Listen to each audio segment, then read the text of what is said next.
റാഷിദ് ആ കുട്ടിയെ ബെഡിൽ അവിടെ ഇരുത്തിക്കാണ്ട് ആ കുട്ടിയിൽ മൂത്രമൊഴിക്കൂട്ടോ. പിന്നെ ആ ബെഡാകെ എരപ്പാവും. ഞാൻ പറഞ്ഞുതരാം. നിങ്ങളെ ബെഡ് എരപ്പാവെന്ന് കരുതി പേടിച്ചണ്ട. എന്ത് പറഞ്ഞാൽ തത്ത ചെലക്കണ ചലിച്ചോണ്ടിട്ടോ. അങ്ങനെയല്ല, ഇതിനുള്ള ഒരു സാധനം ഞാൻ വാങ്ങിയിട്ടിക്കണ് ബെഡിന്. എന്താണാവോ നോക്കി, ഇതാണ് ബെഡ് പ്രൊട്ടക്ടർ കവർ.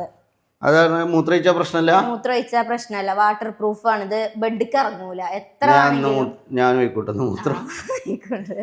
ഇത് നോക്കി, ഇത് ഫിറ്റഡ് ആണ്, ഫിറ്റഡ് കവർ ആണ്. അതാവുമ്പോ ഇതിങ്ങനെ അങ്ങോട്ട് ആക്കിയാല് അവിടെ നിന്നോളും. ഏത് ബെഡും വെക്കും, ഏത് സൈസ് ബെഡും വെക്കും. അത്യാവശ്യം നല്ല വലിയ ബെഡാണ് ഞമ്മളത്. അതിക്ക് ഇത് കറക്റ്റ് ഫിറ്റ് ആണ്, ഏതൊക്കെ പോകും. കാരണം ഇത് അലാസ്റ്റിക് ആയതുകൊണ്ട്, അലാസ്റ്റിക് അല്ലേ, അപ്പൊ ഏത് ബെഡുക്കും പോകും. ഈ പ്രൊഡക്റ്റ് നല്ലൊരു പ്രൊഡക്റ്റ് ആട്ടോ.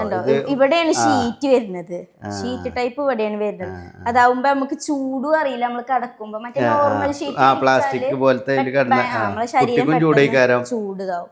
അതുമല്ല ഒതുങ്ങി നിക്കൂല, അങ്ങോട്ടും നീങ്ങി ഇങ്ങോട്ടും നീങ്ങി ഒരു വൃത്തി ഉണ്ടാവില്ല. അപ്പൊ ഗൈസ് ഈ സാധനം ഒന്ന് വാങ്ങിച്ചോളിട്ടോ. വീട്ടില് കുട്ടികളൊക്കെ ഉള്ളവർക്ക് ഉപകാരപ്പെടും അല്ലേ. നമ്മള് പ്രൊഡക്റ്റ് ടാഗ് ചെയ്ത് കൊടുക്കുക. ഓക്കെ, അതിന് പ്രസ് ചെയ്താൽ മതി. സാധനം പോയി വാങ്ങിപ്പോരി. കുറഞ്ഞ പൈസക്ക് കിട്ടും നമ്മളെ ലിങ്ക് കൂടെ കയറിയാല്.